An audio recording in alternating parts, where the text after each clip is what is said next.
ہمارے چینل میں خوش آمدید۔ تو چلیے شروع کرتے ہیں آج کی کہانی۔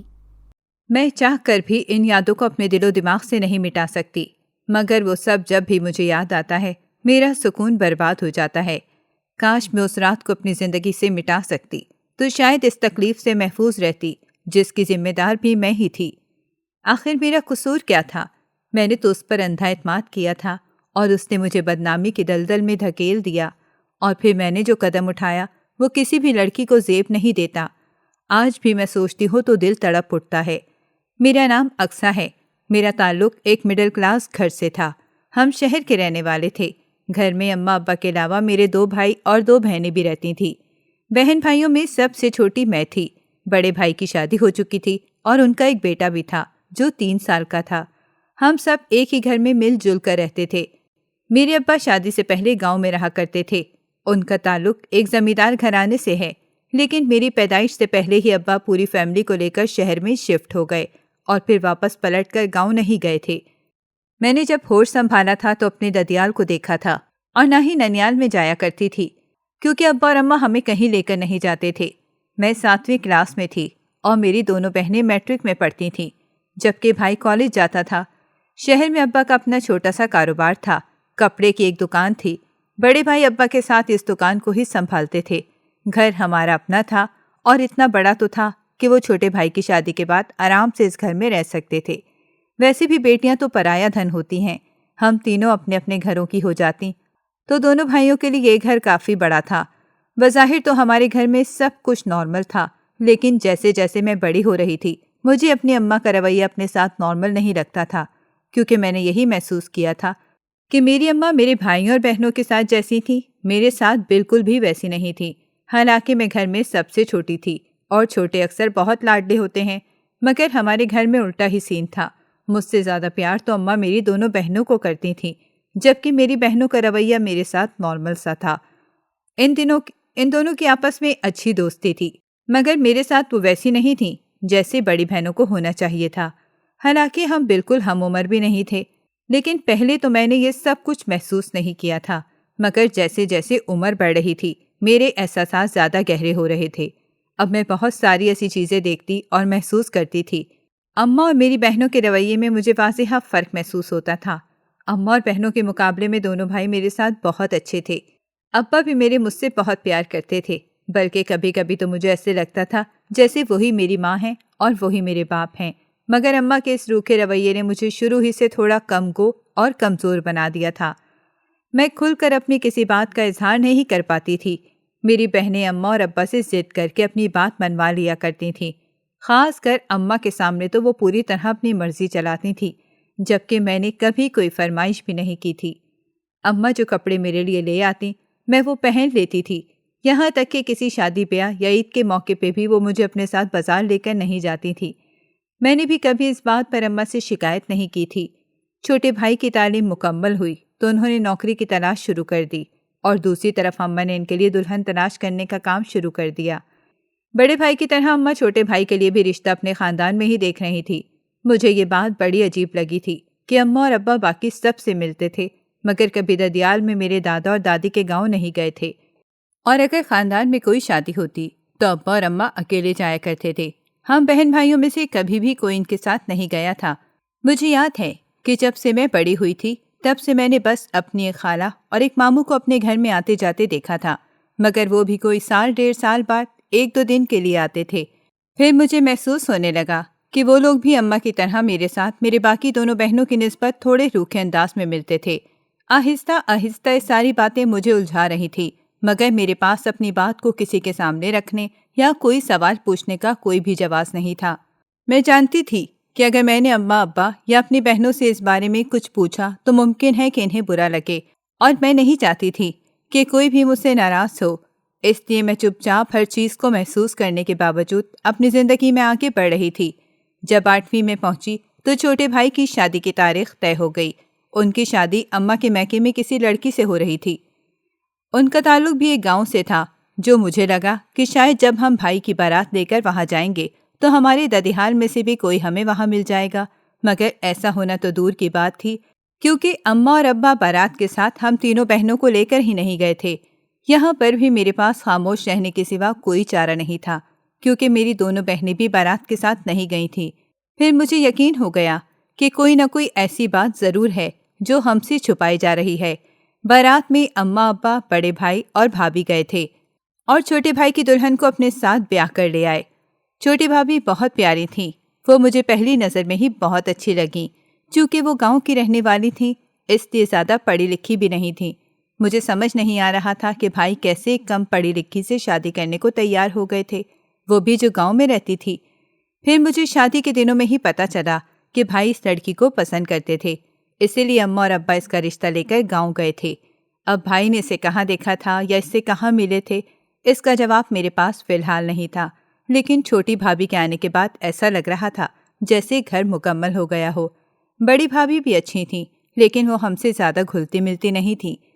البتہ گھر اور گھر والوں کا خیال بہت رکھتی تھیں، وقت پر اپنا کام کر کے کچھ ٹائم اپنے آپ کو اور اپنے بچوں کو دیا کرتی تھیں، جبکہ چھوٹی بھابھی کی عادت بڑی بھابھی سے بالکل مختلف نکلی۔ چھوٹی بھابھی بہت باتیں کرتی تھیں، ہم لوگوں میں جلد ہی گھل مل گئیں۔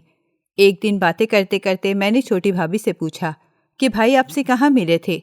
تو بھابھی نے شرماتے ہوئے مجھے بتایا کہ فلاں کزن کی شادی میں انہوں نے مجھے دیکھا تھا۔ بھابھی اس سے آگے کچھ نہیں بول پائیں، کیونکہ اماں مجھے مسلسل گھور رہی تھی، جو بھابھی نے بھی دیکھ لیا تھا۔ میں خاموشی سے وہاں سے اٹھ کر چلی گئی، مگر اسی رات اماں نے مجھے اپنے کمرے میں بلایا اور بہت ڈانٹا۔ اماں نے یہ بھی کہا کہ آئندہ کسی سے بھی کوئی الٹا سیدھا سوال کیا تو اچھا نہیں ہوگا۔ میں نے سر ہلاتے ہوئے اماں کی بات ماننے کا ان کو یقین دلایا، مگر میرا دل اندر سے بہت ڈر گیا تھا، کیونکہ اماں نے بہت سختی کے ساتھ مجھ سے بات کی تھی۔ اس وقت کمرے میں کوئی نہیں تھا، مگر جیسے ہی اماں کی بات مکمل ہوئی وہاں ابا آ گئے تھے۔ اماں نے مجھے جانے کے لیے کہہ دیا۔ اب میری سانس میں سانس آئی، مجھے ایسے لگ رہا تھا کہ ابا نے میری جیسے جان بچا لی تھی، ورنہ اماں کا بس چلتا تو مجھے کچا چبا جاتی۔ حالانکہ میں نے کوئی ایسا سوال بھی نہیں کیا تھا جو اخلاق سے آری ہو، مگر اس کے بعد میں واقعی احتیاط کرنے لگ گئی، کیونکہ میں نہیں چاہتی تھی کہ اماں مجھ سے خفا ہو جائیں۔ چھوٹے بھائی کی شادی کو مشکل سے 1 مہینہ گزرا تھا کہ ایک دن اچانک کوئی ہمارے گھر آئے۔ شام کا وقت تھا اور چھٹی کا دن تھا، اسی لیے ابا اور بڑے بھائی بھی گھر پر تھے۔ البتہ چھوٹے بھائی کسی کام سے باہر گئے ہوئے تھے۔ میں نے دیکھا کہ ابا اور اماں آنے والے کو دیکھ کر ایک دم سے حیران و پریشان ہو گئے تھے۔ ابا فٹافٹ اس مہمان کو لے کے بیٹھک میں چلے گئے، اماں بھی ان کے پیچھے چلی گئیں۔ جاتے جاتے اماں نے میری باجی کو آنے والے مہمان کے لیے چائے اور کھانے کا اہتمام کرنے کے لیے کہا تھا۔ ہم تینوں بہنیں حیران تھیں کہ اتنے عرصے میں پہلی مرتبہ کسی مرد کو گھر کے اندر آنے دیا تھا، جبکہ اس سے پہلے کوئی بھی ابا اور بھائیوں سے ملنے آتا تھا تو اسے سیدھا بیٹھک میں بٹھایا جاتا اور وہیں سے چلا جاتا تھا۔ لیکن آج تو اماں بھی ابا کے ساتھ بیٹھک میں گئی تھی۔ پھر کچھ دیر ہی گزری تھی کہ اماں پریشانی کے عالم میں بیٹھک سے باہر آئیں اور انہوں نے ہم تینوں کو ایک ایک جوڑا بیگ میں رکھ کر تیار ہونے کو کہا۔ چھوٹے بھائی کو بھی فون کر کے واپس بلا لیا اور خود بھی اماں تیاری کرنے لگ گئیں، جیسے اسی وقت ہم نے کہیں جانا تھا۔ پھر ابا اس مہمان کے ساتھ بیٹھک سے باہر آئے اور ہم سب کو ان سے ملایا۔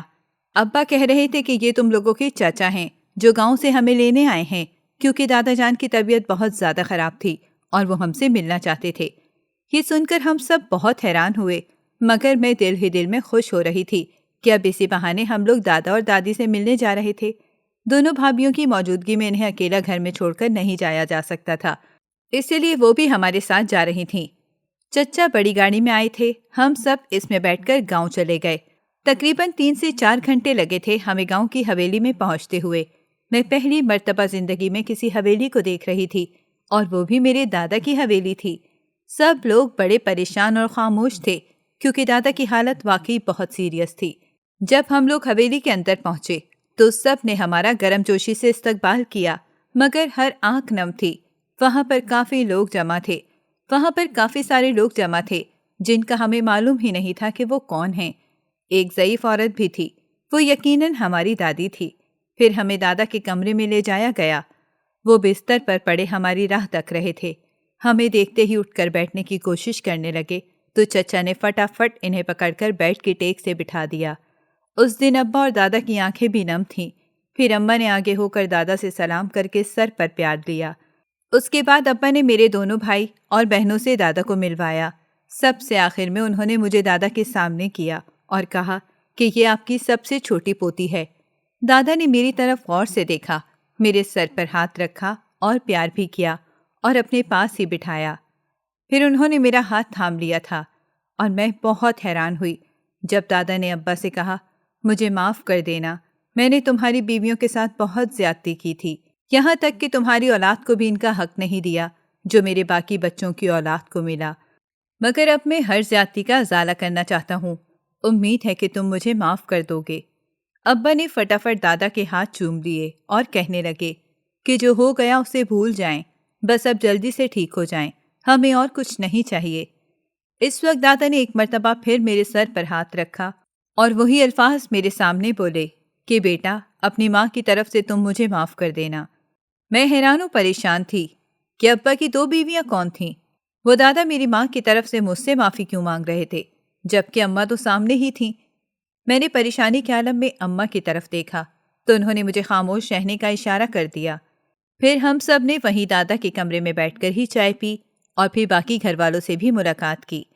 وہاں پر دادی، میرے ایک تایا، تائی، 2 چچا، ان کی فیملیاں رہتی تھیں، جبکہ تینوں پھپھو دادا کی بیماری کی وجہ سے ان سے ملنے آئی ہوئی تھیں۔ سب لوگ جمع تھے، اسی لیے رونق لگی ہوئی تھی۔ سب ہمیں بہت پیار سے مل رہے تھے، مجھے تو بہت اچھا لگ رہا تھا۔ پھر ہمیں الگ الگ کمروں میں ٹھہرایا گیا۔ میں اور میری بہنیں ایک کمرے میں تھیں۔ رات بہت ہو گئی تھی، اس لیے ہم سب سو گئے۔ اگلی صبح ناشتے پر ایک مرتبہ پھر سب سے ملاقات ہوئی۔ ہمارے لیے پرتکلف ناشتہ بنایا گیا تھا۔ گاؤں کے ماحول اور اپنوں کے درمیان سب کچھ بہت اچھا لگ رہا تھا، مگر شام کو دادا کا انتقال ہو گیا۔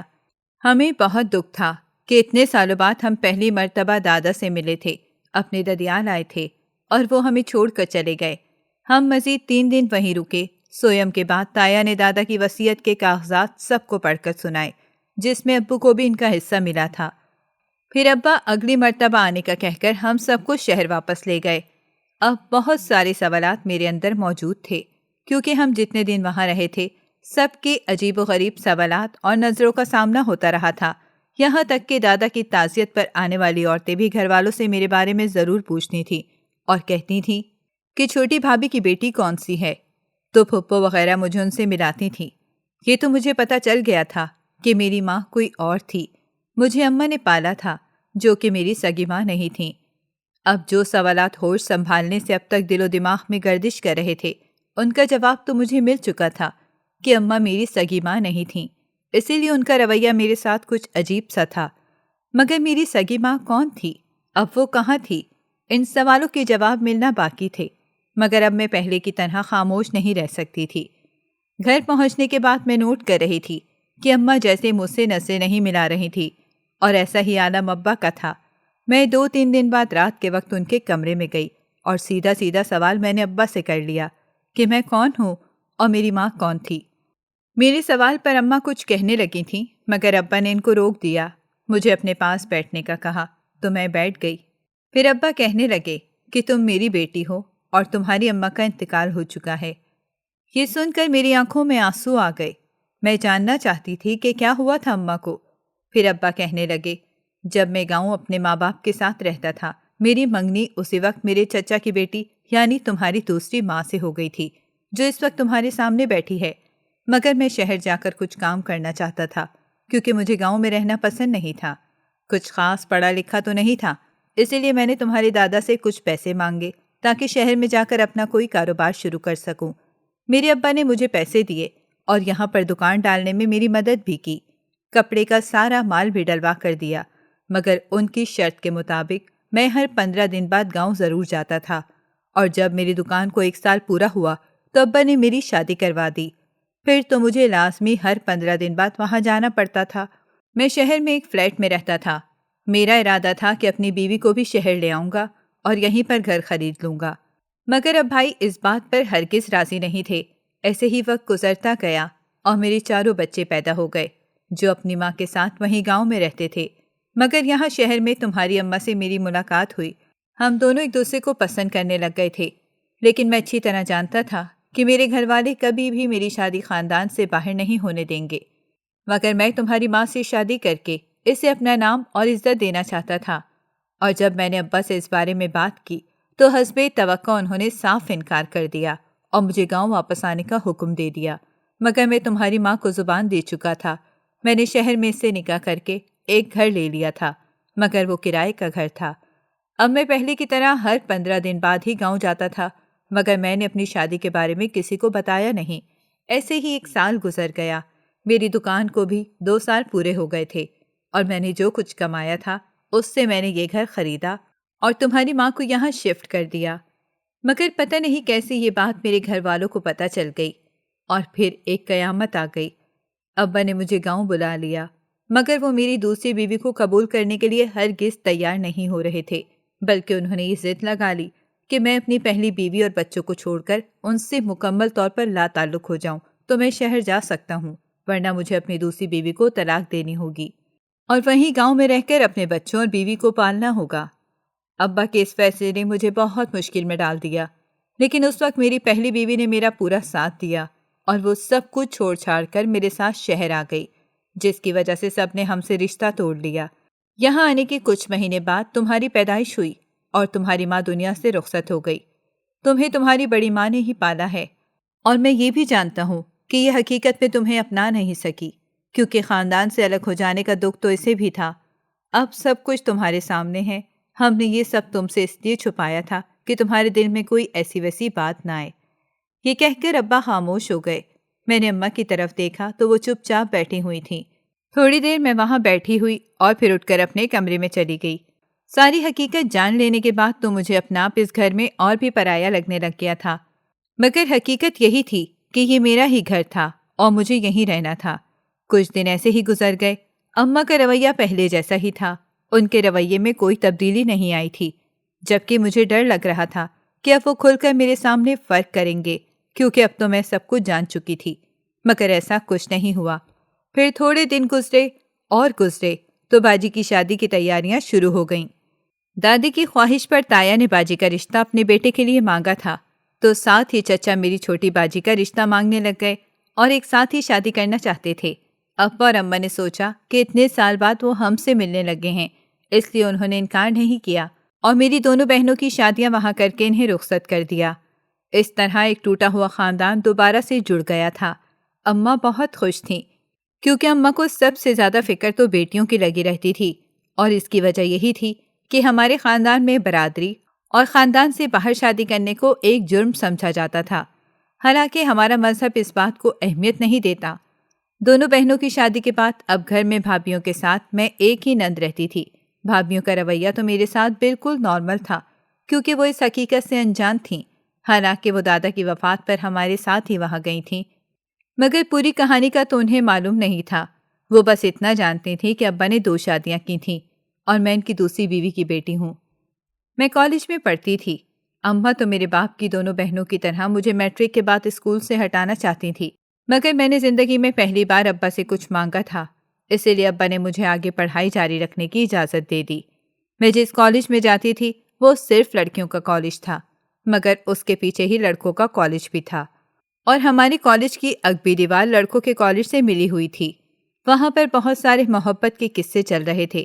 مجھے کالج میں 1 سال ہو گیا تھا، لیکن اس 1 سال میں نے بہت سی کہانیاں سنی تھیں۔ خود میری سہیلیاں بھی کسی نہ کسی کی محبت میں گرفتار تھیں، اور اسی دیوار کے آر پر خطوط کا تبادلہ کر کے ان محبتوں کو پروان چڑھایا جا رہا تھا۔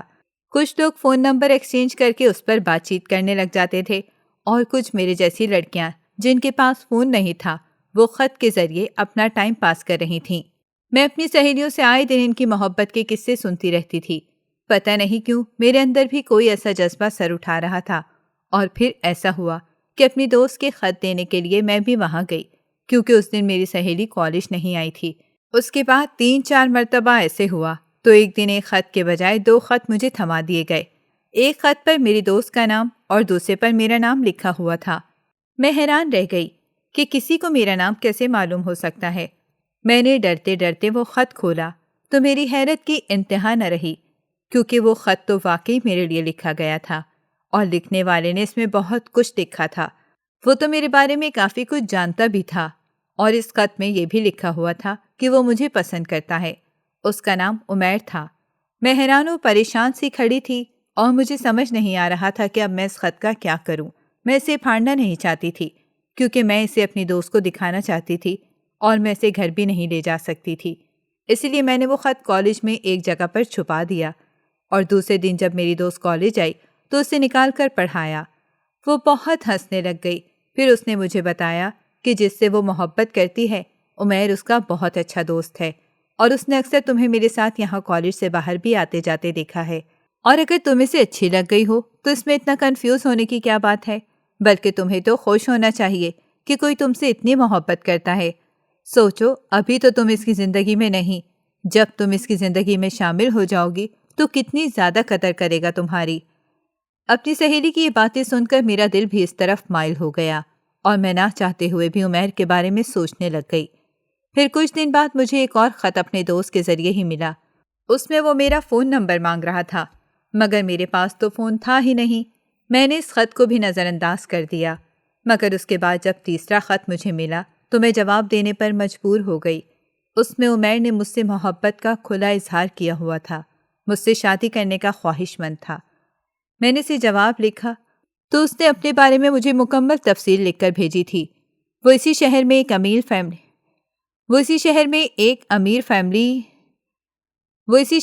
امیر فیملی سے تعلق رکھنے والا لڑکا تھا جس کی کوئی بہن نہیں تھی، صرف 2 بھائی ہی تھے۔ بھائی نے بھی پسند کی شادی کی تھی، اسی لیے عمیر کو پورا یقین تھا کہ وہ بھی اپنے ماں باپ کے سامنے اپنی پسند بنا کر مجھے اپنا سکتا ہے۔ مگر مسئلہ تو سارا میری طرف تھا۔ میں اچھی طرح جانتی تھی کہ میرے گھر اور خاندان سے کوئی بھی اس رشتے کے لیے راضی نہیں ہوگا، مگر اب تو میں بھی عمیر سے محبت کرنے لگ گئی تھی۔ میری اس محبت کی رازدار میری وہی سہیلی تھی۔ میں نجمہ کو اپنے دل کی ہر بات بتاتی تھی اور اس نے مجھے بہت زیادہ موٹیویٹ کیا تھا۔ پھر یہ سلسلہ چلتے چلتے 6 مہینے گزر گئے۔ اب تو سوال ہی پیدا نہیں ہوتا تھا کہ میں عمیر کے علاوہ کسی اور سے شادی کے بارے میں سوچوں بھی۔ میں نے نجمہ سے اپنے گھر والوں کے بارے میں بات کی تو اس نے مجھے عمیر سے خفیہ نکاح کرنے کا مشورہ دیا اور کہنے لگی، ایک بار نکاح ہو جائے تو اس کے بعد اچھوں کی اکڑ نکل جاتی ہے۔ تمہارے گھر والے بھی مان جائیں گے کیونکہ وہ شریف لوگ ہیں اور شریف لوگ کبھی اپنی عزت کا تماشا نہیں بناتے۔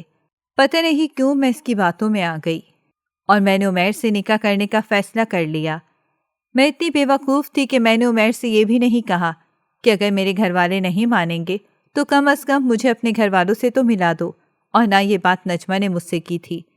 میں نے کئی مرتبہ اپنی ماں یا بہنوں سے اس بارے میں بات کرنے کی کوشش کی، مگر یہ سوچ کر خاموش ہو گئی کہ وہ کون سا میری سگی ماں اور بہنیں ہیں جو میرا ساتھ دیں گی، الٹا ابا اور بھائیوں کی نظر میں مجھے ذلیل کر دیں گی۔ اس لیے بہتر یہی تھا کہ میں عمیر سے نکاح کر لوں اور پھر بعد میں اس نکاح کے بارے میں گھر والوں کو بتا دوں گی۔ ہاں، ذلیل تو میں تب بھی ہو جاؤں گی، مگر کم از کم میرے ساتھ عمیر تو ہوگا، کیونکہ اگر میں پہلے یہ بات کسی سے کر دیتی تو اماں ابا میری شادی گاؤں میں کسی کے ساتھ کر دیتے اور میں ایسا ہونے نہیں دے سکتی تھی۔ یہی سوچ کر میں نے اپنی سہیلی اور عمیر کی دوست کی موجودگی میں عمیر سے نکاح کر لیا، اور اس کے بعد میں بہت خوش تھی کیونکہ عمیر مجھ پہ جان لٹاتا تھا۔ اب ہم کالج سے باہر کہیں نہ کہیں ملنے بھی لگے تھے۔ بہانے سے میں چھٹی لے کر کالج سے نکل جاتی تھی یا پھر کالج کے گیٹ کے باہر ہی کہیں چھپ جاتی اور رکشے والے کے جانے کے بعد عمیر کے ساتھ کسی ہوٹل یا گیسٹ روم میں چلی جاتی تھی۔ ہم ساتھ گھومتے پھرتے اور کھانا کھاتے تھے۔ ہم دونوں میاں بیوی تھے، اس لیے نہ چاہتے ہوئے بھی ایک دوسرے کے قریب آ گئے۔ حالانکہ میں نے عمیر سے یہ بات پہلے ہی کی تھی کہ جب تک ہماری فیملیوں کو پتہ نہیں چل جاتا ہم ایک دوسرے سے تھوڑا دور ہی رہیں گے، مگر ایسا نہیں ہو سکا۔ عمیر نے مجھے ایک چھوٹا موبائل اور سم کارڈ بھی لے دیا تھا تاکہ گھر میں اس سے میری بات ہوتی رہے اور میں ساری رات عمیر سے بات کرنے میں گزار دیتی تھی۔ مگر اب تو ہر فون کال پر اس کا ایک ہی مطالبہ ہوتا تھا کہ میں روز اس سے اکیلے میں ملوں اور زیادہ سے زیادہ وقت اس کے ساتھ گزاروں، مگر ایسا ہونا تو بہت مشکل تھا۔ میں ہر روز کالج بنک نہیں کر سکتی تھی۔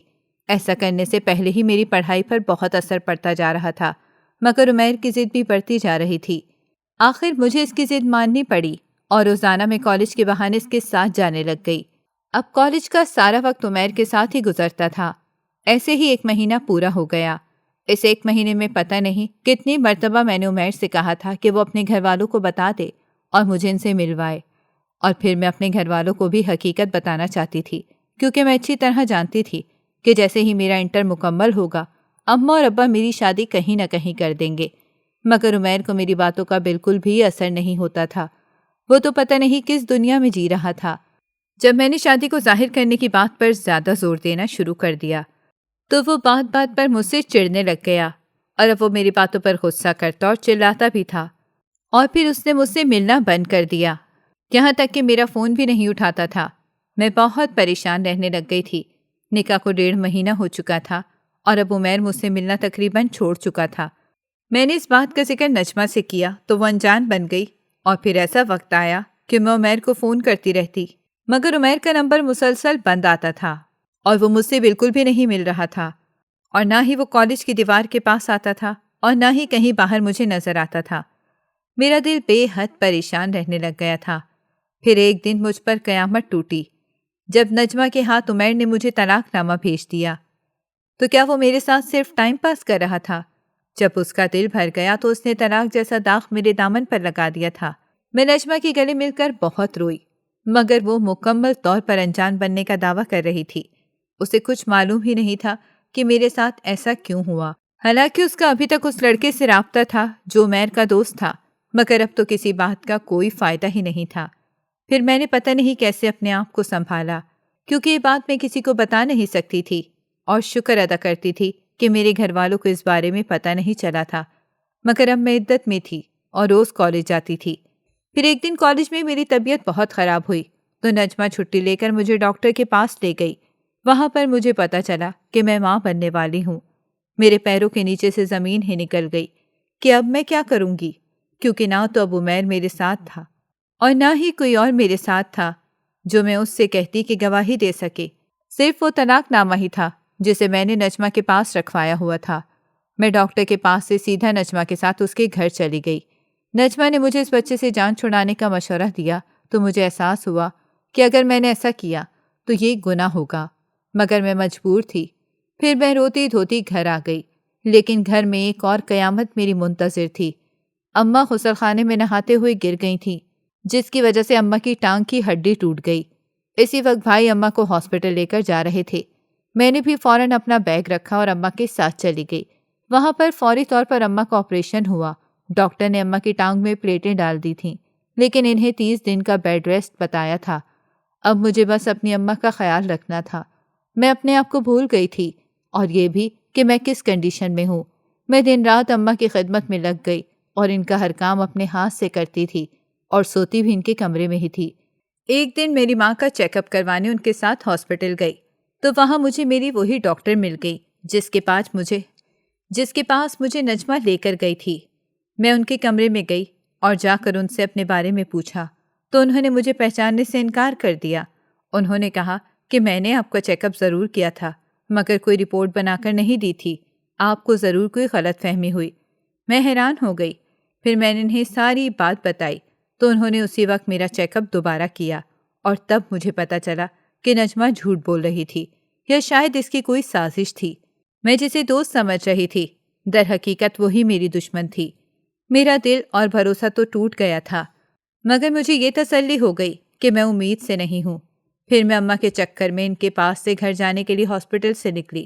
پھر میں اماں کی چیک اپ کے بعد ان کے ساتھ گھر جانے کے لیے ہاسپٹل سے نکلی تو راستے میں نے نجمہ اور عمیر کو اکٹھے دیکھا۔ تب میں سمجھ گئی کہ دونوں نے مجھے بہت بڑا دھوکہ دیا ہے۔ آنسو خود بخود میری آنکھوں سے نکل کر بہنے لگ گئے۔ تب اماں نے میرے آنسو کو صاف کیا اور مجھے سینے سے لگا لیا۔ وہ کہنے لگی، جب تک تو میرے ساتھ ہے تیری ماں کو کچھ نہیں ہوتا، اسی لیے رو مت۔